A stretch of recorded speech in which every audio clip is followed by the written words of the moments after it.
GS பொறுத்த வரைக்கும் 6 units இருக்கு இல்லையா?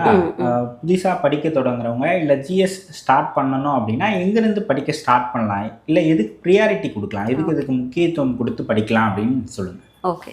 ஸோ டிஎன்பிஎஸ்சி பொறுத்தளவுக்கு உங்களுக்கு எந்த இடத்துலேருந்து எவ்வளோ கொஷின் கேட்பான்னு சொல்லிட்டாங்க. அதுவே உங்களுக்கு ட்ரெண்ட் செட்டிங்காக வந்து உங்களுக்கு இருந்துருச்சு.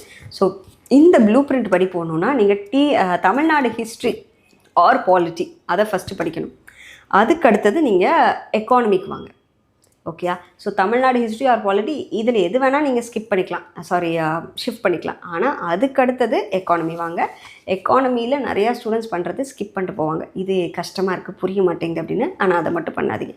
ஸோ அடுத்தது நீங்கள் பண்ணுறது இந்தியன் நேஷ்னல் மூவ்மெண்ட் பண்ணுங்கள். கூடவே இது கூடயே ஆப்டிடியூட் பேரலாக பண்ணிட்டு வாங்க. ஓகே, இந்த ஆர்டரில் பண்ணிட்டு வாங்க. ஸோ இன்னொரு தப்பு ஸ்டூடெண்ட்ஸ் பண்ணுறது, சயின்ஸு ஜியாகிரஃபிக்கு கான்சன்ட்ரேட் பண்ணாமல் விட்டுட்டு போகிறது. ஸோ இதுக்கு இவ்வளோ தானே, 5 கொஷின் தான் கேட்குறாங்க, 10 கொஷின் தான் கேட்குறாங்க, அதை மட்டும் ஸ்கிப் பண்ணிடாதீங்க. அதையும் பார்த்துட்டு போங்க. பேர் மினிமம் அதுக்கும் பண்ணியே தான் ஆகணும். ஸோ அதை மட்டும் பார்த்துக்கோங்க. ஸோ வெயிட்டேஜ் பொறுத்து, ஸோ குரூப் 1னா பாலிட்டி 40, தமிழ்நாடு ஹிஸ்ட்ரி 40, அதுக்கப்புறம் உங்களுடைய எக்கானமி டெவலப்மெண்ட் அட்மினிஸ்ட்ரேஷனை சேர்த்து 50. ஸோ அதனால தான் அது 3rd ப்ரையாரிட்டியில் கொண்டு வந்தேன். ஹிஸ்ட்ரி ஆஃப் இந்தியா வந்து இந்தியன் நேஷ்னல் மூவ்மெண்ட்டையும் சேர்த்து வரும்.